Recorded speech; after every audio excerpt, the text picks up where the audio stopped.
Okay, so bhfuilm fáilte chur rih chuile rinne atá sa siomraise agus chuile rinne atá ar líne chuma. This talk will be in English, but we're going to do a bilingual introduction. So gamut buchas ar le Máire as bheith ar deanta inniu agus chomáile sin gamut buchas leis an ggóirle éitichas Gaeltachta agus Gael Scolaíochta. Bhainnig siad an íchainte agus líag sé sin dúin fáilte a chur rih bobbal I gcuiteanna chuig íchaint mhóra inniu. Agus is anóir dúin Máire bheith ar deanta chun an bartastanga agus an clachtastanga a phlé.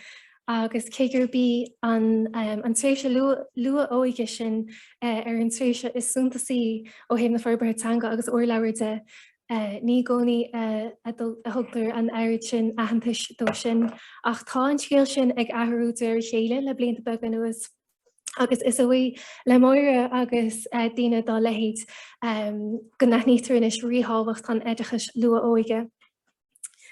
So haing Máire agus ober séhir mhóire ard ar an réimse seo mar réimse taide ach ní amháin sin mar ógus don bhartastanga agus don chleachtas chuma. Agus dar nó thug séhir mhóire bean fineise as na policíthe atá ag teacht chun tosaigh sa látá aniu ann. Tá mis sé sú go mór leiseach le Máire cosú sibse agus sulle dosin se ar an gaiint tá me chun ar fág me an perlár faoi ananis a bhfuil baint farsanta céile Máire. So over to you, Anne.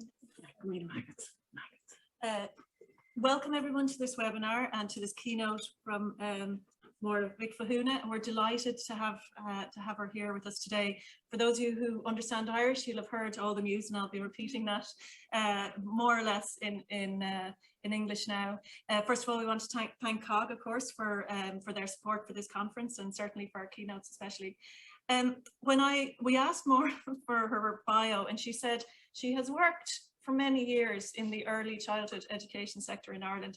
I don't think we could have much more of an understatement than that when it comes to Máire Mhic Mhathúna. It'd be more accurate to say that she is synonymous with early childhood education in Ireland, and especially with the NCCA movement, with the Irish medium education at preschool.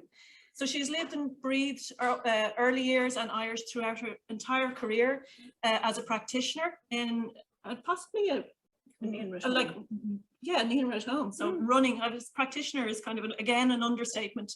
Setting up and running a NCCA from her home, also as a teacher in primary school, as a researcher, as an educator of educators at third level in early years education in DIT and what is now TU Dublin, and as leading the Department of Social Science there also. We're very proud that she is a graduate of the School of Education, a PhD graduate of the Trinity School of Education here, and I actually have her PhD on my shelf. I often pull it down for people when they're working in the field as an excellent example of work in the area of Irish immersion education. The work she has done is seminal for Irish language acquisition at this age range. She's been involved in many developments in the early years sector. You know, you could kind of name them, and she'd probably been involved in them. You know, she's involved in the Centre for Early Childhood Development and Education, which developed Gaeltacht, and was a founding member of PLAY, the organisation for lectures in early childhood education and care. And, you know, an advisory member previously of the NCCA. So now she is chair of the Qualifications Advisory Board for a degree level training in early childhood education. She told me to be short, but yes, there's too many things to say. She's a member of the Early Childhood and Primary Board of the NCCA and of the working group on CLIL in the Department of Education. She's published widely in Ireland and abroad on early childhood education and second language learning. And we are delighted to have her here to share her work with us today. Right. Now, yeah, okay. Máire Mhic and Máire Mhic Emily, and it is a great pleasure to be back here in Trinity in this particular role after spending many enjoyable years here working and learning about education and getting wonderful support from staff at crucial stages of my career. Today's talk is, I hope, a survey and a critique. The critique will be a bit lighter than some critiques we've just been hearing about in the last session, but I'll be looking at some of the important docs that are published in relation to the theme of the paper and, of course, of the conference. So this is what I intend doing. We'll see how it works out, but just in case there are people here who are not familiar with the way early childhood is delivered here, early childhood education in Ireland, I'll do a very brief introduction to that. And then we'll have a critical look at early childhood policies, the main ones, there's 6 of them, as they relate to language. And then we'll turn the focus back to front, and we look at the language-focused policies in education in Ireland and see what they have to say about early childhood education. Again, in keeping with the theme of the conference, we'll be looking out for reference to continuity of learning and of language between the home, the preschool or NINRA, or English medium preschool, of course, and primary school.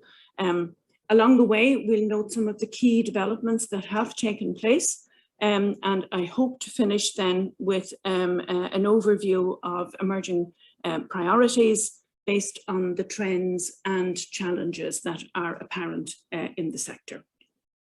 And I hope to finish on time. So we'll see how that works out. Okay, just to be sure, we're talking about children from birth to 6 who are attending early childhood services in a group setting.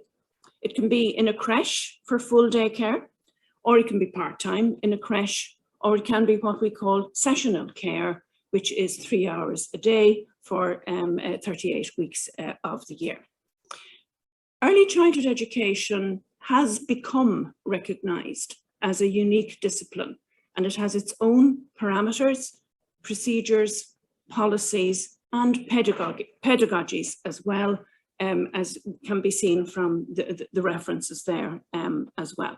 I'm trying to steel myself to stop going down all of the interesting byroads, but there are many, many interesting factors in regard to history, following on from what we heard from Rihanna and from Máire this morning, and of course, lots and lots of interesting conundrums that arise with the theories of first and second language acquisition and learning. Early ed as a discipline has been very strongly influenced by psychology, developmental psychology in particular, and also by the sociology of childhood, which places a great emphasis on children and very young children as rights holders. And then education plays a part as well to a lesser extent, and to an even lesser extent, applied linguistics is not really as prominent as one might expect when we're discussing children from birth to 6 and all of the language acquisition that can take place at that stage, and we know it takes place at later stages as well. Today, we're going to look at some of the significant developments since the 1990s in particular. I was asked to stick to the last 20 years or thereabouts. And the white paper, Ready to Learn, published by the Department of Education, in 1999, this really signalled a change in intent from the government as to what their interest and what their willingness to be involved in early ed was about. Before that period, before the 1990s, there was limited state involvement, but it did focus mainly on protecting children at risk from poverty and from social exclusion, what we call today a social justice perspective. It's all in the history. We can discuss it anytime you like, but perhaps just not right now. Now, what about numbers? We're talking about numbers of children, numbers of staff, and numbers of services. So I just draw your attention to the column on the far right here. Approximately 4,500 services for all languages in the state, and 31,500 staff working in those services. And you can see that there's quite a high ratio between staff per service, but that's because there are very stringent regulations and correct regulations, in my view, as to the ratio between children and staff. They can be discussed at another point. Quite a number of services include children who have an L1 other than English or Irish, 1,600 or thereabouts, which works out roughly at about the 65%. And then the numbers of children who, that 65% is services that have at least one child. And as we know, they're not evenly dispersed across the state. About 12, nearly 13,000 children don't speak English or Irish at home as L1. They have many other languages there as well. And then we also note that there are a fairly significant number of children with additional needs who attend early childhood services, and depending again on levels of need, receive support from the state through the AIM programme, Access and Inclusion Model. If you look at the figures here for the Neen-Ri, you'll see that they're on a much smaller scale. So instead of 4,500 services, we're looking at about 300 across the country, both in the Gaeltacht and outside the Gaeltacht. I'm very reluctant to use the Irish term Gaeltacht for outside the Gaeltacht, even though it's shorter and snappier, because if you look into a sort of a simplistic meaning behind it, it means the foreigner place. Anyway, outside the Gaeltacht, we have 179 who are supported by the organisation called Gaeltacht, who have been tasked with supporting these services since a change in Irish sector organisations in 2014. Core Neen-Ri are the group who provide even more extensive services to Gaeltacht Neen-Ri. I don't think they've reached County Limerick, Tadhg, but we live in hope, okay? About 7,000 children and about 760 staff. Most of these are sessional services, 3 hours a day or thereabouts. Gaeltacht provide some additional figures. They say that there are a smallish number of children who speak Irish at home. Again, definitions are very difficult to manage. We've heard that discussed several times today, particularly this afternoon. But a small number outside the Gaeltacht speak at least some Irish at home. Core Neen-Ri don't collect those figures. It tells its own tale in that it is such a sensitive issue for many, many families. And again, definitions are a problem there as well. Children who come with languages other than English or Irish come up to about 380 outside the Gaeltacht, this sort of magic 7% that appears a lot. Those figures aren't collected by Core Neen-Ri. I presume it's related to the fact that they're not collecting language at home issues at all.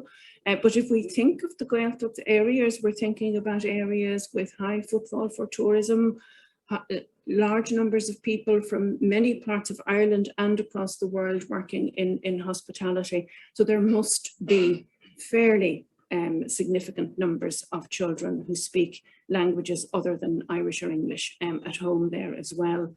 And Gaeltacht tell us they have almost 190 children who have additional needs, some of whom receive additional support from the state. We don't have those numbers from Corneenry. Okay, I'm now going to head to the analysis of early childhood education policies and to see what they have to say about language issues within them.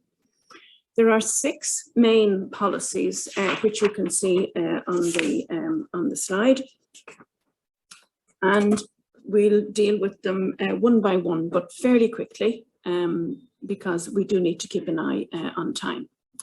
So Aistear, for those who are not Irish speakers, Aistear means a journey, and there's always talk about journeys in education and in learning, but Aistear was published as a curriculum framework way back in 2009. And the idea of a curriculum for the early years was very new, and the idea for a framework was also very new back in 2009. This was based on very extensive research and consultation that they carried out for this task there as well. It's currently under revision. Everybody's conscious of the date. Every time you put in a reference to Aistear, 2009. But we'll have a look at those reviews in just a moment.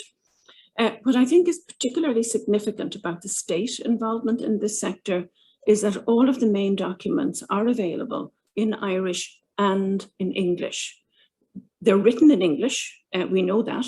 NCCA in particular take great care with their translations to make sure that they are intelligible to Irish speakers, not just one of these robotic translations even before the current AI business. And Aistear again took it upon themselves to follow themes elsewhere, wrote down 12 main principles and 4 themes that guide their discussions. I'm going to choose 2 of the 4 themes there. You can see them in bold: identity and belonging. And the second theme then is communicating, because they're most closely related to the theme that we're discussing this afternoon. So I think it's worth just having a look at the theme that they talk about there. The theme of identity and belonging is about children developing a positive sense of who they are and feeling that they're valued and respected as part of a family and community. So you see, it's sort of self-identity that they're talking about in the first instance. They also talk about the importance of relationships with people in their immediate circle.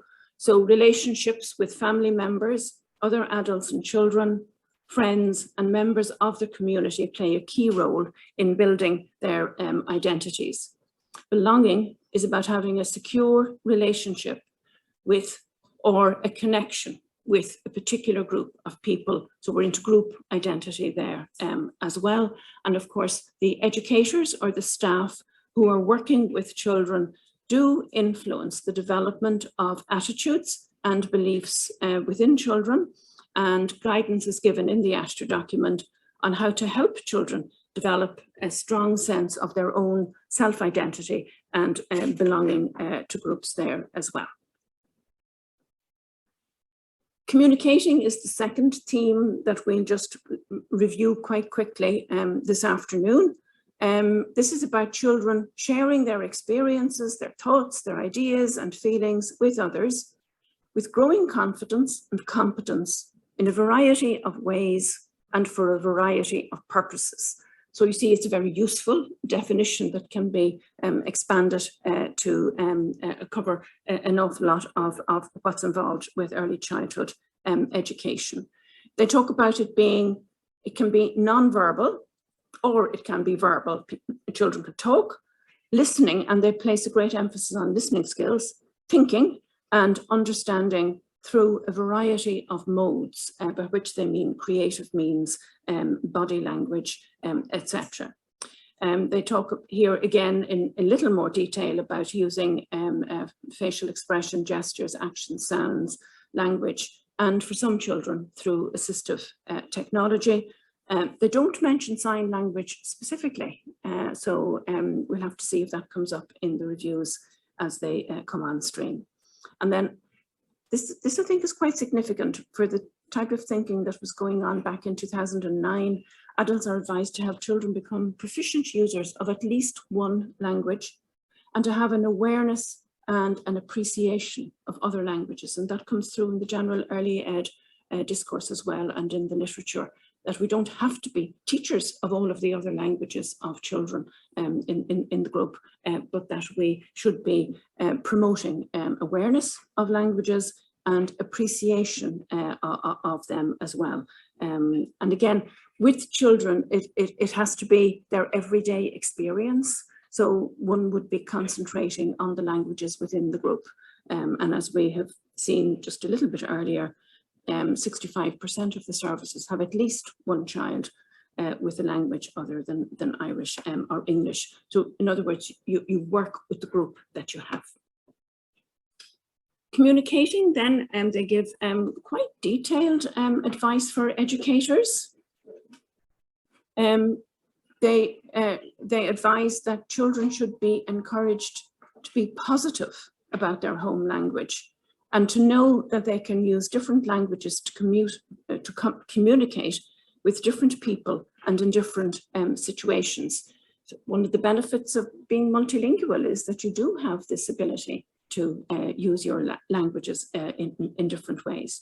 And then they also give quite detailed advice on promoting language development, using books rather than saying reading books. We might come into that a little bit later, and providing print-rich environments in all of the languages that are present in the group and in the setting. However, close reading of the 2009 document shows us that they are recognizing the value of L1, home language, first language development, and that there are relatively few references to children learning Irish or English as L2, though there are some sample opportunities that are given that refer to the Gaeltacht or Gaeltacht schools. And I do emphasize the fact that children learning English as L2 do need particular care and attention so that their home language is valued, recognized, promoted, acknowledged, etc., and that their opportunities for developing English are also promoted as well. So the two reviews that I spoke about just a moment ago, one is by colleagues in DCU. Any early ed people here will know our colleague Geraldine French very well. And she did a very extensive literature review related to early childhood education, updating it since Aistear was published back in 2009. And very recently then, as in 2 weeks ago, a consultation report on updating Aistear was published by the NCCA. So the lit review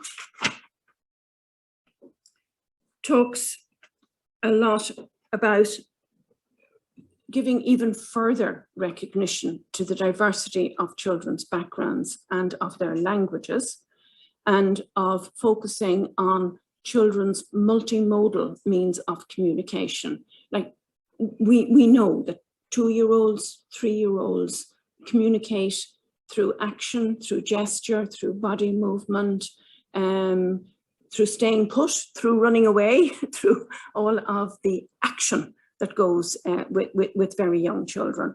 And of course, facial expression, as we've heard with the sign language, is huge as well. And adults have to respond in a similar mode as well. The lit review stressed the importance of responsive, positive, plurilingual relationships and environments with children as far as is within the capacity of the adults.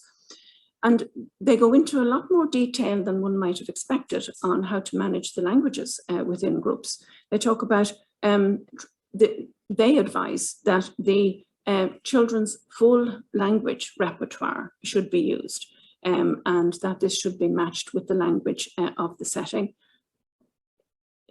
the children's home language should be acknowledged and used in whatever way is possible, even if it's only words for praise or greetings or goodbye or whatever.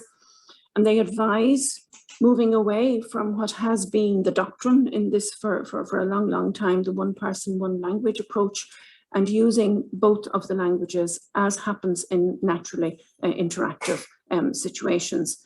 So I think we're all looking forward to hearing more about this tomorrow from Kate in her keynote address as well.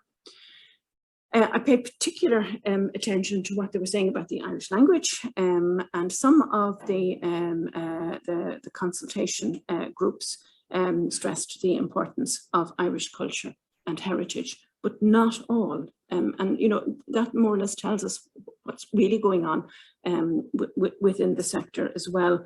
And one would guess from the context that that was made was that it was mainly a Gaeltacht group who stressed the importance of including Irish culture and language and using Irish as a language of communication there as well. The common threads across both of the reviews, though, focused on the use of language, more language style, language tone, rather than a particular language that we might expect. They ask that the language style and register in Aistear be reviewed to reflect Ireland's modern, contemporary and diverse society.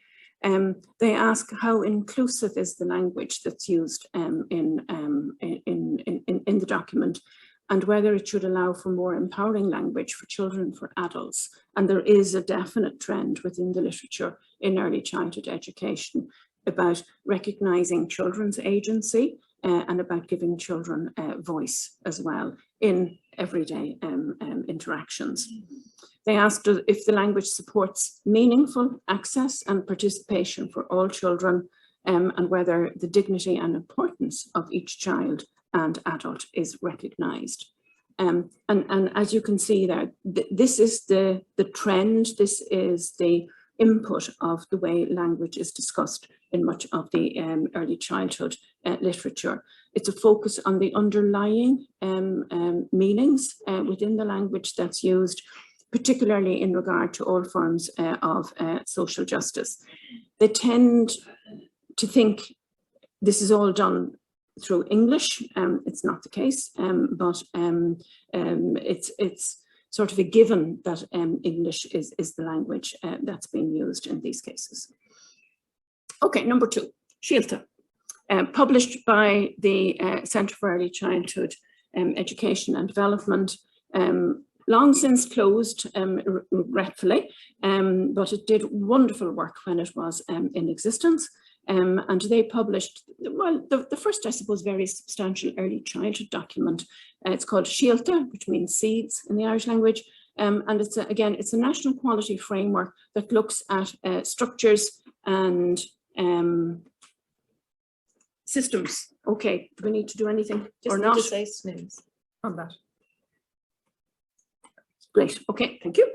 And they follow the format that was also used in Aistear, principles and then the standards that flow from that. It's very, very similar to Aistear. There was a little bit of discussion within the sector as to how they were so very different. I thought they were remarkably similar. So 2 standards refer in particular to today's theme, one on the environment, and they advise that it should be culturally appropriate for all children, and that signage should be in all of the languages of the group. Now, we know they don't read, okay, but it's for families as well as for children, and good that they would see that their languages are recognised within their early years group.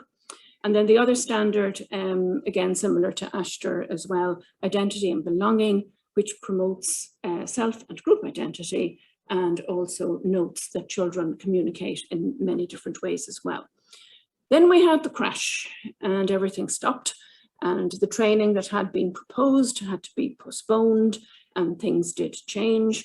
But it was only in 2016 that the very detailed guidance was able to be provided. It's available online. The Aistear practice guide, which again brings out the similarities between the two and offers lots of very practical and feasible ideas for implementing them. A much more recent document is First 5. And then this is a whole of government strategy, which means that they are trying to provide a comprehensive and coherent system of education. I think it flowed from a very important paper back in 2011 called the Core Report, the Core Competencies, published by Urban and others. And again, the needs of diverse communities and all of their languages are there. This, I think, is quite new, this focus on recognizing that diverse communities can have diverse languages there as well. It also recognizes the diversity within Irish society and the need to provide Irish language supports for the Nínrí, be they in the Gaeltacht or outside. But again, we see the same trend that they focus much more on L1 speakers of whatever language is in question, rather than English as additional language. Learners are the same for Irish and L2 Irish speakers there as well. Again, we're getting more up to date again. The Nurturing Skills Workforce Development Plan was published only 2 years ago, 2021. Now, just to clue you into the levels of training in the sector, everybody working in an early childhood setting must have the basic training, which is a 1-year training course or longer if part-time, at level 5 in the ETB or further education training sector there. And almost all the staff in working in early childhood education have that training there. If they do 2 years, they can be awarded a level 6, and 70% of the staff have a level 6 qualification. Levels 7 and 8 are only beginning to catch up. These would be 3 years training for a level 7, 4 years now for a level 8, and a third. And that's a very rapid development within that sector from low 20s just a few years ago. The plan in the Nurturing Skills workforce plan is that 50% of the staff will have a level 7 or a level 8 degree in 5 years from hence. And if you take it that it takes a couple of years to gain those degrees, it means that it's becoming quite urgent. The report notes that degree level education through Irish is more limited. That's a complete understatement, because there is none. None. And people who work in the Irish medium sector gain their education through English, which is probably fine for a lot of them, okay, but it's only in very, very few cases that modules on language acquisition, second language acquisition, proficiency in the Irish language, etc., is included. So this is a big challenge. 3 government departments are charged with developing early childhood education and care programs across all of the levels 5 to 8 through Irish. They are the Department of the Gaeltacht, the Department of Education, and the Department of Children. And there are moves afoot, which we'll discuss at a later point. But a sense of urgency again is needed. Now, the Nurturing Skills document did try and identify what was the language standard of staff working in the early childhood education. And this is, I think, a wake-up call.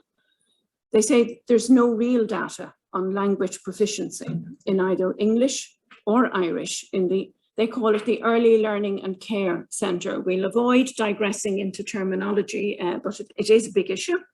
And the SAC workforce is the school age childcare workforce. But anecdotal evidence suggests that not all staff have high levels of proficiency in English, and that proficiency in Irish in services described as Nín Rí, seems a bit negative, okay, but that standard is varied, and that's taken directly from the plan.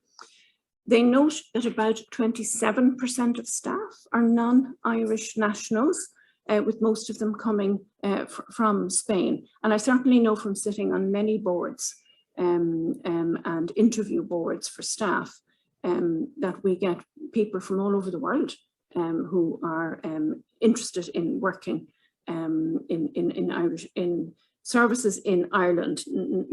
That is, they're not looking for Nín Rí, they're looking for work in early years services. You know, in my own experience, we've found wonderful people to work in the various groups. However, the Workforce Development Plan talks about setting down a requirement for English language proficiency, and they talk about the Common European Framework of Reference at a B2, which is sort of higher intermediate level. So that's interesting. Also interesting is the discussion in the document on whether there should be a requirement for Irish language proficiency. And I think that that's something that will be hotly debated in the future.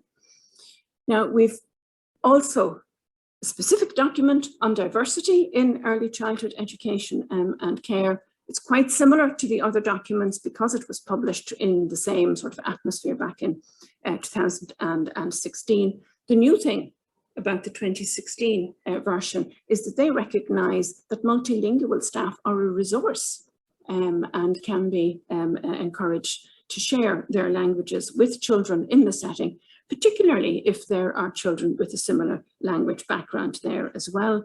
And the latest version has a very good section on the processes of second language acquisition, short, succinct, and very good. So well done to them for that. The literacy and numeracy and digital literacy strategy has just come on stream. And again, with reference to having this related to the early childhood sector, it's interesting because the focus in early ed is on oral language and on emergent literacy. That is enjoying books, enjoying reading the signage, enjoying things, other areas such as social and dramatic play, etc. They have referenced a number of lessons that they learned from small-scale local programs there, again, which are useful to know. Collaboration, which we've heard about earlier today, engagement with parents, which we've heard about as well. And what is new in this one is quite specific advice on deepening the language skills of the educators there as well.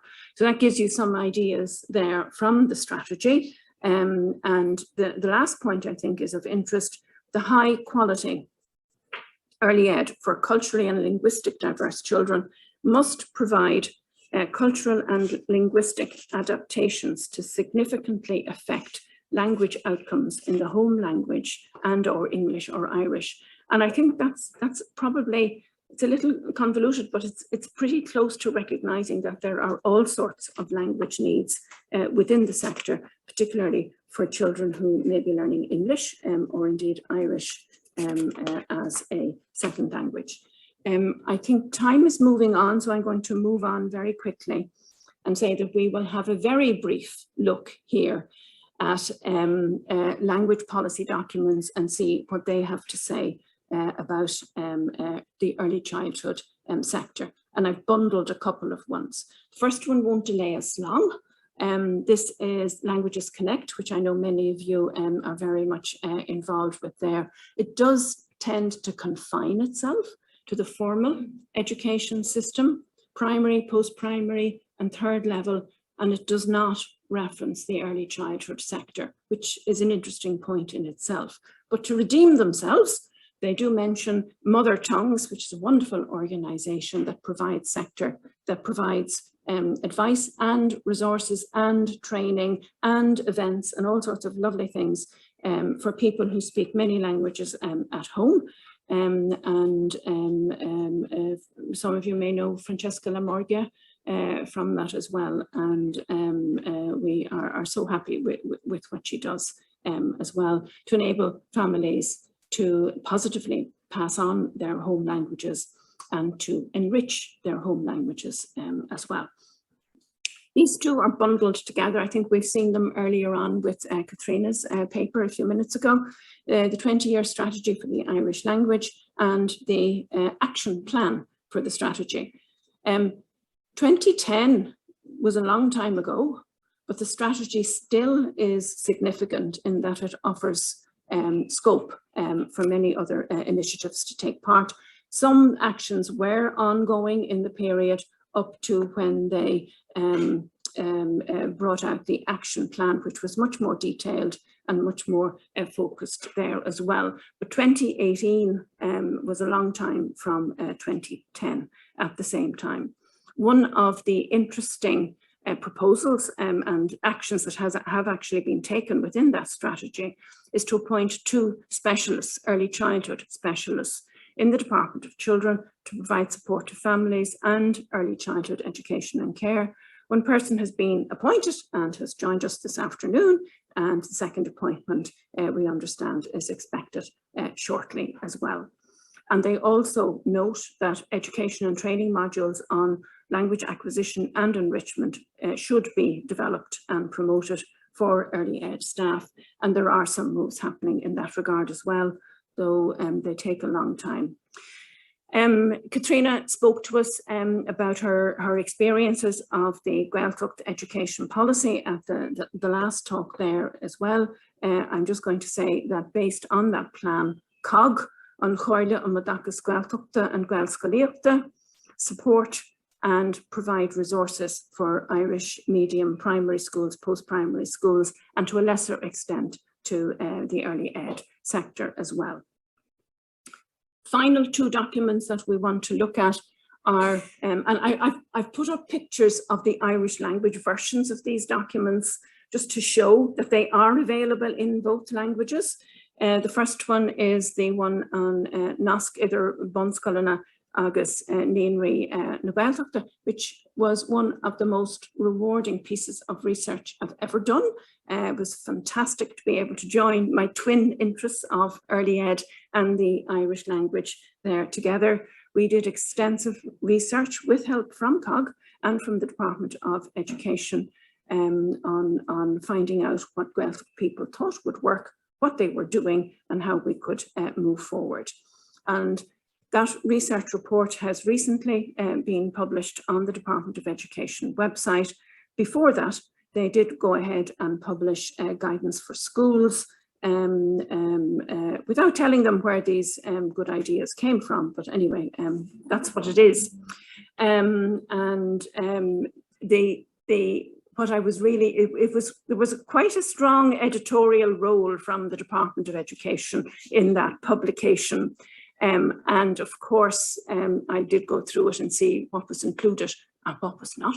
And what was not was the thing that I thought was the most important part, which was to try and foster and support professional relationships between the educators and the staff in the primary schools in the Gaeltacht. And by reading very widely, and it was just wonderful to have the time and opportunity to do that. And New Zealand and Australia, very good sites for good ideas. Some of you may be familiar with some of the references there as well. But the doing joint initiatives between the school and the NINRA was the surefire way of forming relationships on a sound professional basis between the 2 sectors. I don't think it's a secret to say that relations are not always good, but doing things together certainly helped people understand the perspective of colleagues in the other sector there as well. And the other really important point that came out, particularly from Australia, was the importance of good communication with parents and having it on a collaborative basis rather than overly directive. Okay, I'm going to move on very, very quickly and talk about the last 2 slides. You'll be safe after that.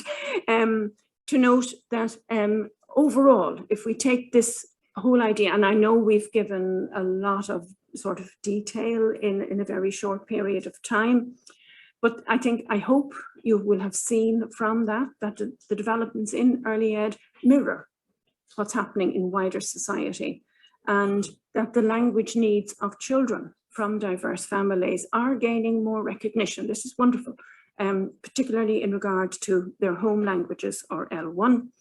And in my own view, I think much more attention now needs to be paid to children learning English and Irish as L2. And also to note that the current literature in the early ed field, and I'm not as familiar as I would like to be with primary ed and second level education research, but there's a lot of talk about recognising children's agency and recognising the agency of staff in that they're given frameworks rather than syllabuses to work in their practice there as well.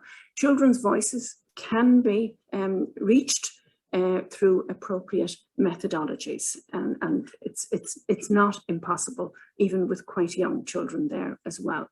The other big need that's coming through from the research is the fact that there is no Irish medium education at the moment. There are very encouraging initiatives in University of Galway, in University College Cork, PhD studies there, and with the Department of Children and of course Gaeltacht. And we also note that there are an increasing number of electives in Irish or Nínre education in other colleges as well. The CLIL programme that's been taken at 3 levels within, or 2 levels, no, it is 3, yeah, by the Department of Education and the Department of Children is working out very successfully. In the case of early ed, we have 20 settings at the moment in year 2 of a pilot project, about 700 children, 45 staff who are doing the lunchtime routine in Irish, enjoying it and enjoying their lunch, which is important. And finally, the need again, I think, for training must be taken into account on early ed degrees. I'm referencing my QAB role here. It should include early ed pedagogy, the importance of L1 maintenance, and the theories and practices involved in L2 language learning for children from all backgrounds as well. From a research perspective, we do need to broaden the research base beyond small scale ethnographic research. I know I'm a guilty party, so I can say this. And we need to include much larger scale and more longitudinal studies. They're all small and they're all short term. So we need even, for example, to follow children over 2 years of the free preschool scheme there as well. We do need more people who understand language learning to become involved in teaching on early ed programs and to conduct research themselves or with their students. There are lots of opportunities that could be taken up to implement this as well. We can't finish without saying that there are huge structural problems in the early ed system that need to be addressed. What I mean is pay and conditions, which are abysmal. Unfair, unjust, possibly even immoral, where people are doing their best but don't get appropriate reimbursement for that. We have a Gaeltacht education policy. We've been waiting quite a while for one for the rest of the country. We need to see that as soon as possible, because I sense there's not a lot of urgency about a lot of these initiatives, and we do need to get a move on while we can. And above all, I think we need to keep children at the heart of what we're doing in education, in early childhood education in particular, to ensure that they can continue to benefit from that education and that our languages can contribute to their current and to their future development. So, Máire Mhic.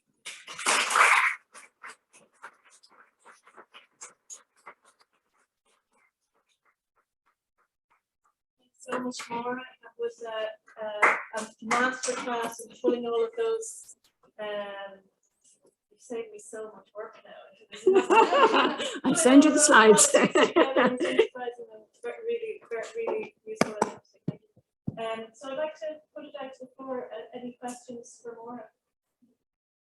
comments? Or comments? We've a lot of expertise in the room. Yeah. Yes, I guess down here. Yeah. I don't know my last one. Yes. Thank you very much for this presentation. It's very interesting. And I have a question, as recently I was reading the reports from NCCA about introducing the new primary curriculum framework. And then regarding to, and now I don't know how to pronounce this, to Shilta? Shilta, yes. Yeah, and Astra, right? Aistear, yeah, okay, yeah, I'm trying here. Some teachers would say that there is not much known to the teachers from primary schools about how much the children were doing in the early education sector regarding the, meeting the goals of these two frameworks. And I would have a question, maybe what could be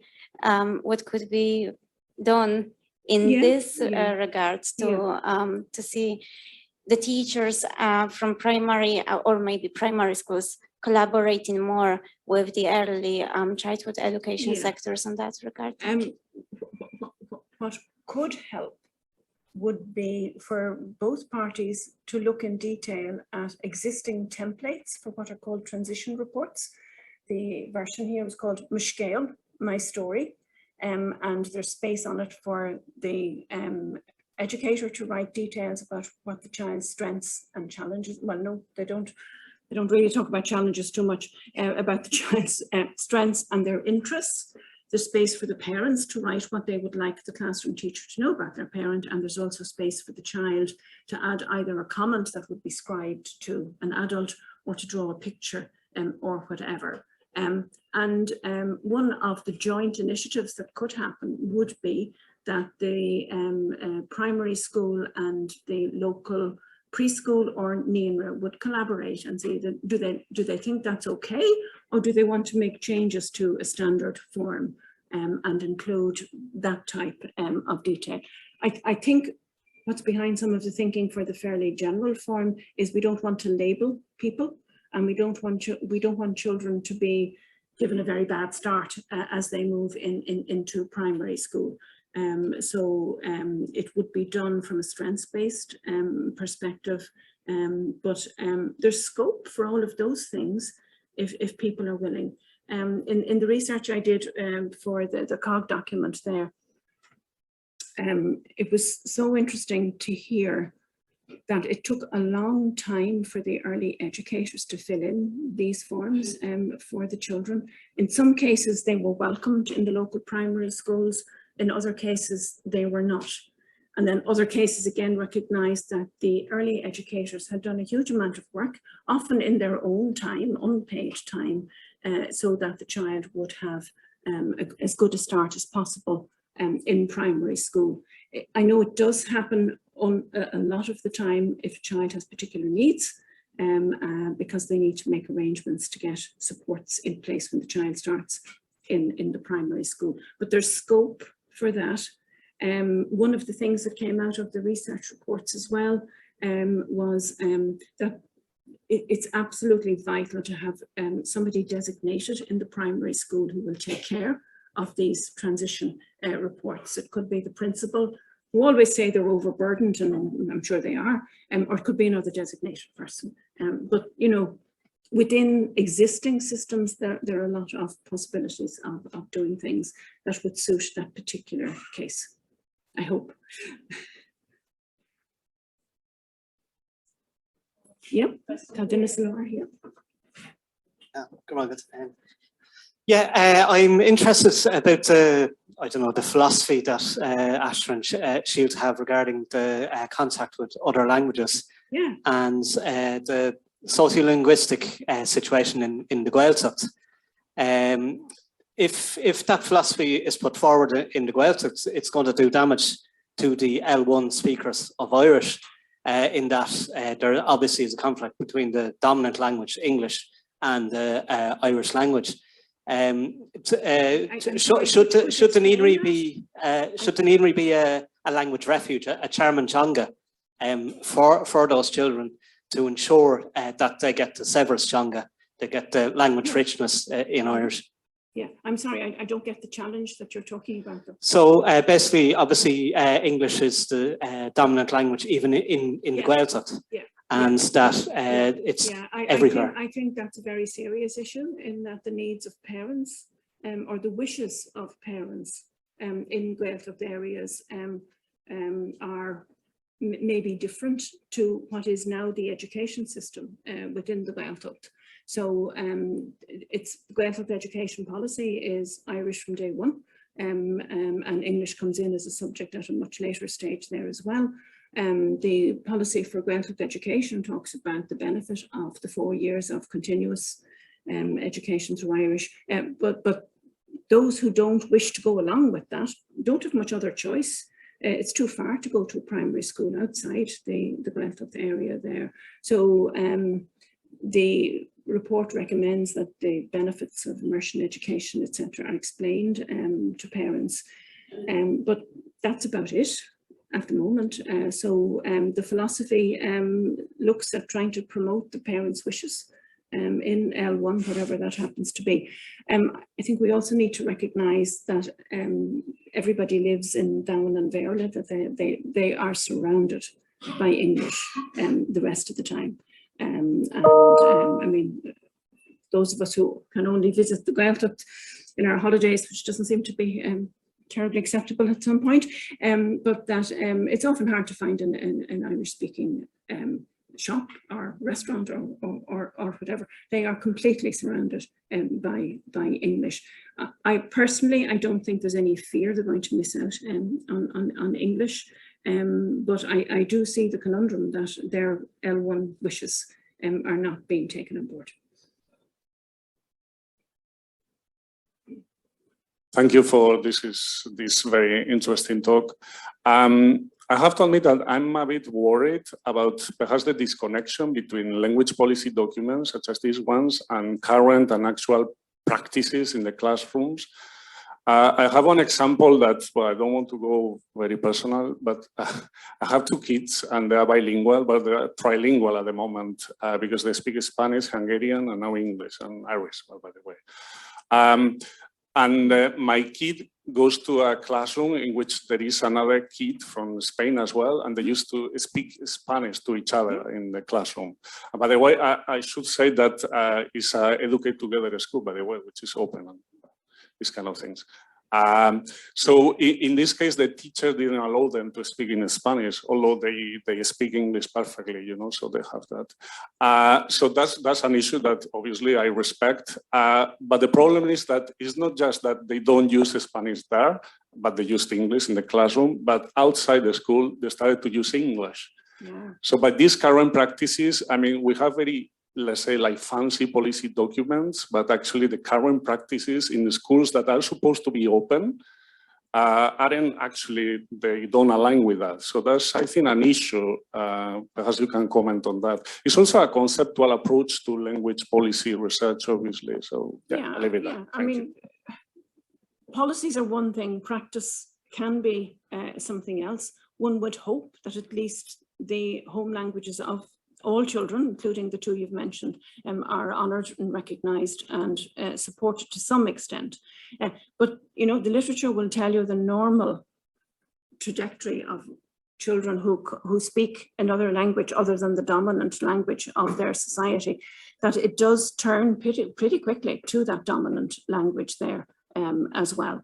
So as Irish speakers often face exactly the same dilemma. If their children were brought up with Irish at home, but once they enter the school system, if they're not in a Gaelscoil, it turns to English pretty quickly.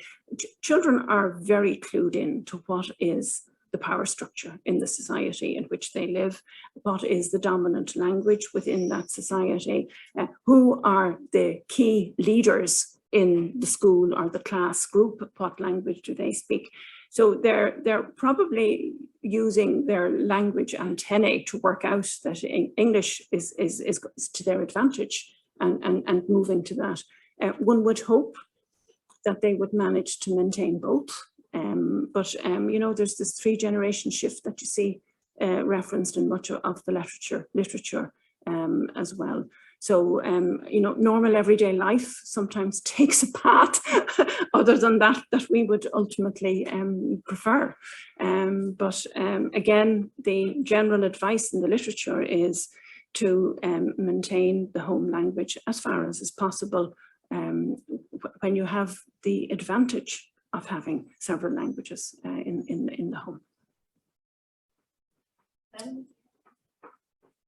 Margaret, just I suppose it's a comment and you referred to it or in your presentation. So we see a lot of students who take an early childhood education course who take that with a view to becoming a primary teacher. Yes.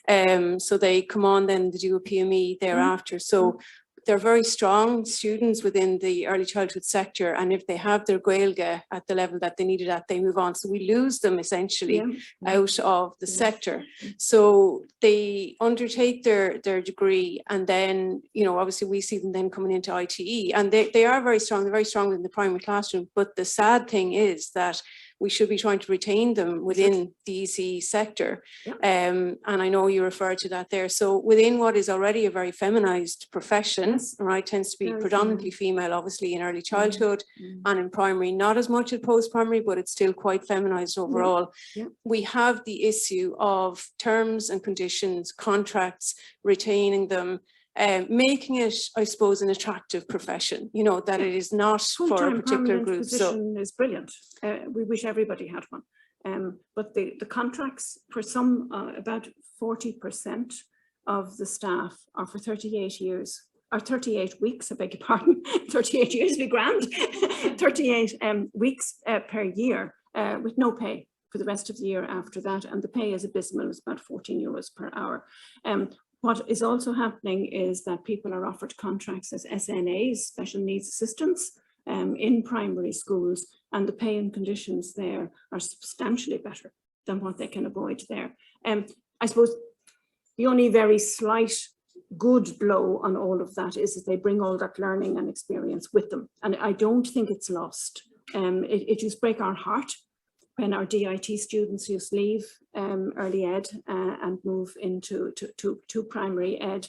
But we have seen where some of them have gone on, for example, to inspector roles within the Department of Education, or are working with the early years in primary school. It's not lost to the system, it is lost to the early ed sector, and that is a problem. And I dearly wish somebody would wave a magic wand and make sure that the pay and conditions were of an acceptable level, at least the same as the SNAs who have 2 years level 6 qualifications as well, and full-time contracts over the summer. It's not right. So we hope at some point that things will improve. I'm conscious that we're at 6:05, and we've had a long day of lots of intense, great stimulation. Great intellectual stimulation. It's been wonderful. Fantastic.